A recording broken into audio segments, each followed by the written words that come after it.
This is an iHeart podcast. Guaranteed human. Welcome in, everyone, to Lively Lewis Stories. That's right. We're back with even more awesome adventures with Levi and Ivy. Set your storytime meter to fun and get ready to join the Lively Lewis crew. All you need is your imagination and... Off we go! I can't wait to see where our story takes us today. Have you ever wanted to get more Lively Lewis in your life? Well, we've got you covered. Grab an adult and zoom over to livelylewisshop.com. Or just click on the link in our show notes. Enough about that. Let's get to today's super Lively Lewis story. The Magic Castle. The story you're about to enjoy was inspired by Rose. Thank you so much for your amazing idea. Abracadabra! Called out Levi as he waved around a magic wand in his playroom. I said abracadabra! Levi sounded very frustrated as he stood in front of his Magic for Beginners book. He kept waving his wand around and around, but nothing happened. Levi had recently become very interested in magic after watching a magician at a carnival the week before. His name was Magnificent Marvin. He made a rabbit appear in his top hat, made a glass of milk disappear into thin air, and made Levi's dad's watch magically leave his wrist and end up on a sealed box of popcorn. Magnificent Marvin made it look so easy, said Levi in a huff as he plopped down on the couch in front of Ivy and their friends Rose, Hannah, and Joey. I just don't understand why I can't do it. Well, maybe it has something to do with the years and years and years of practice that Magnificent Marvin had, said Rose. I mean, he looks older than my grandma. Yeah, Levi, added Hannah. Don't get down on yourself. You just need some more practice. And maybe some help from this, said Joey as he took out a box from his backpack. Levi, Ivy, Rose, and Hannah all gathered around as Joey placed the box on the table. I bought it at the carnival after Magnificent Marvin's show, said Joey. He was selling them out of an old trunk that looked like it was 1,000,000 years old. He said it was his last one. So cool, said Levi, taking off the box top that read Magnificent Marvin's Magic Quest. How do we play? Joey explained that Magnificent Marvin told him the game was all about helping the main character find some special magic stuff, and there was a wizard or something. It was clear that Joey hadn't really been paying attention, so the rest of the group knew they'd have to learn as they went. Levi was very interested. He listened closely as Hannah read the instructions. I love it, exclaimed Levi. Who wants to play? Levi's sister and all of their friends could see how excited he was, so they all agreed to join Magnificent Marvin's Magic Quest. Just one game, Levi, then we can have ice cream, said Ivy. Sure, whatever you say, answered Levi as he set up the game board and gave everyone a metal game piece. He took out the dice and sat down a pile of cards in the middle of the game board marked Magic Quest. They were all set to begin. Levi went first after moving his game piece 4 spaces. He picked up a Magic Quest card and read, Abracadabra only gets you so far. Picking this card can make things quite bizarre. I see great things in you, like me as a child. A magical spark that is special and wild. I need your help and your friends can come too. If you're a magician, this will prove that it's true. After reading the card aloud, Levi looked at Ivy, Rose, Hannah, and Joey. They all looked confused and surprised by what he had read. What do you think that means? He asked everyone sitting in the playroom. It sounds like that card was written specifically for you, said Ivy. Yeah, it sounds like Magnificent Marvin is talking directly to you, added Rose. He's saying you remind him of what he was like as a child, and now he's totally magic, said Hannah. So does that mean you're magic too? I don't know, replied Levi. Wow, that's one specific card, said Joey. But, I mean, it's just a game, right? Levi started to laugh, and so did everyone else. When all of a sudden the playroom got dark, obviously very surprised by this, they all backed away from the table and watched as a bright light began to shine from the center of the game board. It formed a giant glowing portal above the board, and before they knew it, a strong wind began to swirl around them, and they were pulled into the portal one by one. Then as quickly as it had appeared, the glowing portal was gone, and the playroom was empty. It felt like no time had passed at all when Levi, Ivy, Rose, Hannah, and Joey all opened their eyes to find that they were sitting in the middle of a forest unlike anything they had ever seen. Where are we? Asked Levi as he stumbled to his feet. How should we know? You're the magician in training, You tell us, answered Rose. The group looked around trying to make sense of where they were until they heard a loud, booming voice echo through the forest. They all uncovered their ears and crowded together, waiting to see who or what was making such a ruckus. They hid behind a fallen tree and waited. In a matter of seconds, a puff of blue smoke filled the forest around them, and out of that smoke stepped a man that looked very familiar. Hey guys, who do you think stepped out from that smoke, huh? Is that? Ivy began to say. I think it is, replied Hannah, knowing exactly what Ivy was going to say. Magnificent Marvin, called out the group as the man walked toward them, swinging a giant black cape behind him. Welcome, my friends. I knew you would make it here. Eventually, said Magnificent Marvin. I need your help. The kids all said hello, but quickly turned their attention to some very important questions like, where are we? Why are we here? What do you need help with? Can I get tickets to your next magic show? Joey, called out Levi, is that really important right now? I mean, we just teleported to a magic forest through a light portal in my playroom and you're asking about a magic show tickets? Well, he puts on a really good show, said Joey. We can talk about all of that after, said Magnificent Marvin, trying to refocus the kids. But right now, I need your help. A wily wizard who loves playing games got a hold of my 5 most powerful magic stones. They can't fall into the wrong hands, and I need them back before my next show. And if you don't get them back, asked Ivy, then I won't be Magnificent Marvin anymore. I'll just be Marvin, said the sad-looking magician. That's why I need your help. Those 5 stones possess all my magical powers, and being a magician is all I've ever wanted to be. I devoted my whole life to it. Bringing magic into people's lives is the greatest gift I can think of, and I don't want it to stop. Will you please help me? Of course we will, said Levi, answering for the group. But why can't you just get the stones back yourself, using magic? The longer the stones are away from me, the weaker my magic gets. Until finally it will be gone forever. Magnificent Marvin began. I've already looked for the stones for a little while, and I need more people on my team to spread out and hopefully find them fast. I used some of my last bits of magic to get you here, and I think I have just enough left to get us all to the wizard's magic castle where he's hidden my stones. Levi, Ivy, Rose, Hannah, and Joey didn't need to hear one more thing. They all agreed to help Magnificent Marvin on the spot. The magician couldn't have been happier and whipped up one last big teleportation spell to get them all to the wizard's castle and start the hunt for his 5 magic stones.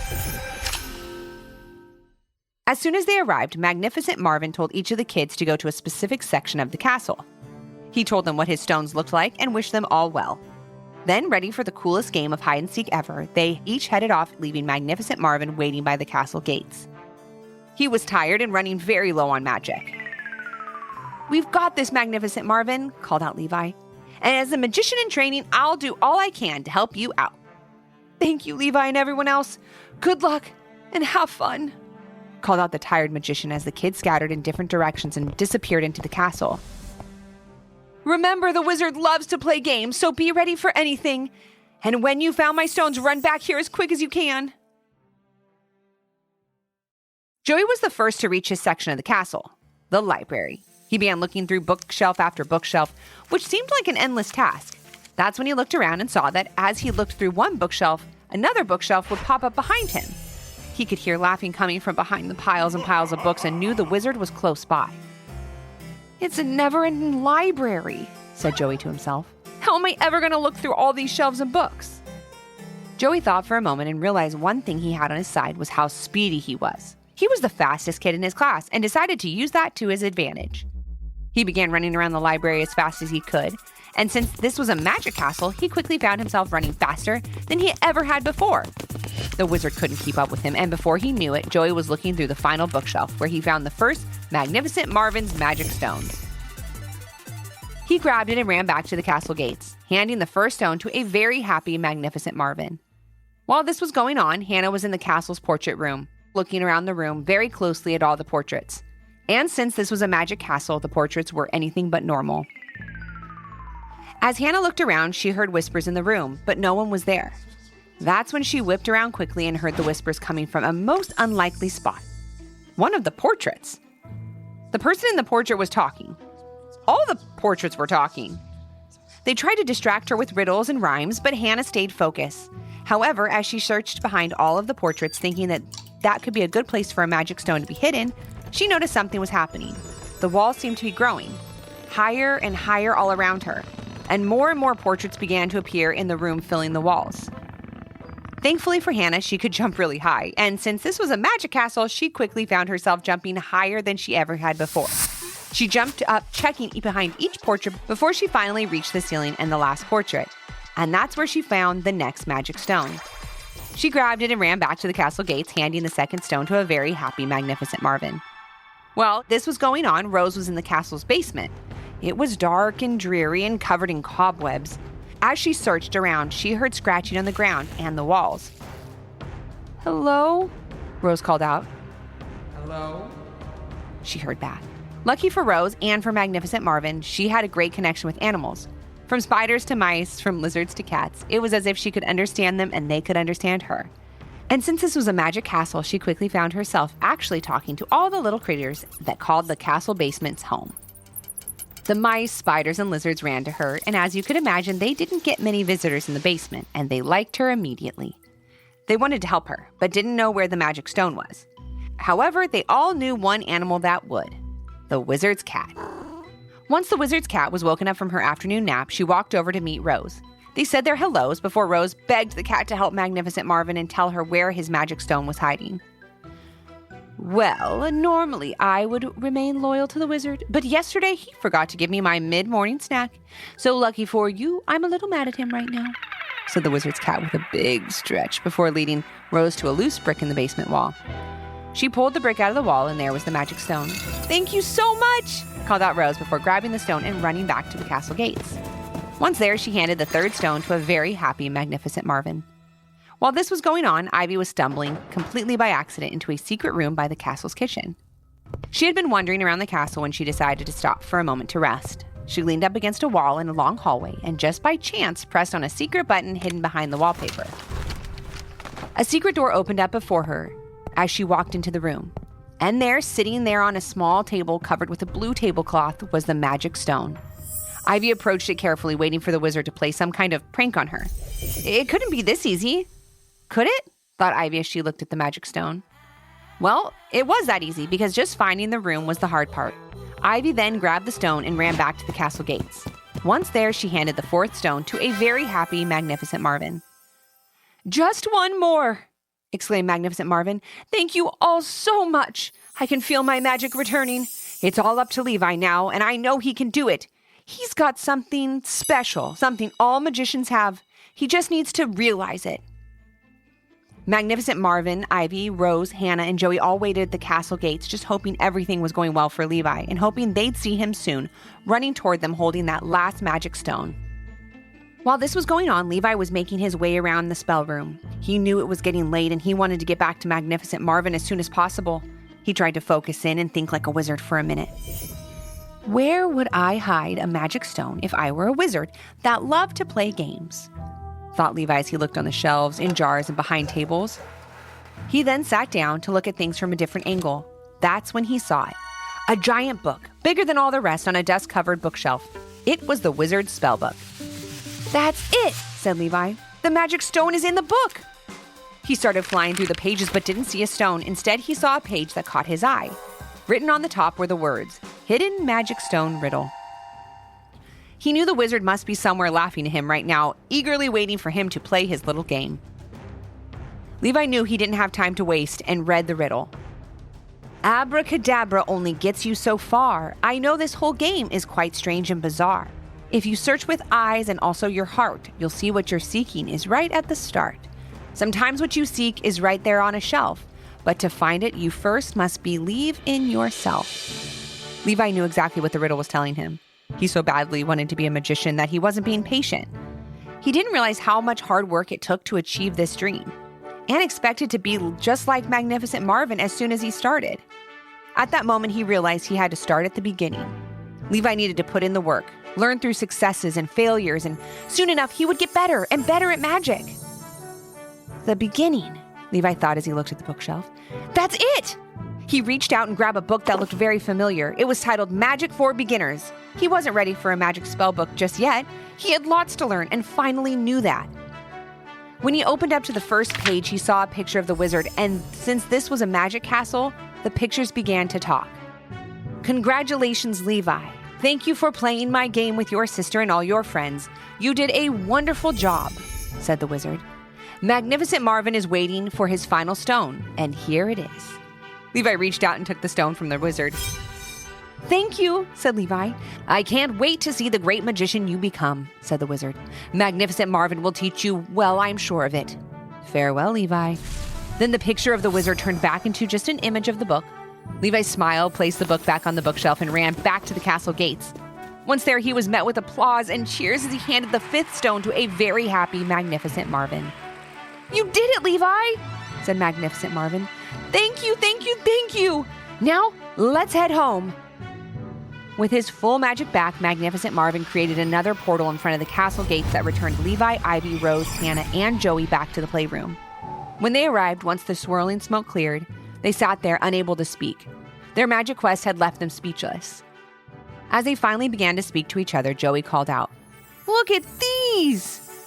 They were 5 tickets to Magnificent Marvin's next show with a note that read, "I hope you'll all join me. It would be great to have some extra magic at my next show." The kids were all so excited and definitely planned to go to the show. But first, Levi had some practicing to do. He grabbed his Magic for Beginners book and opened it to page 1. Ready to learn.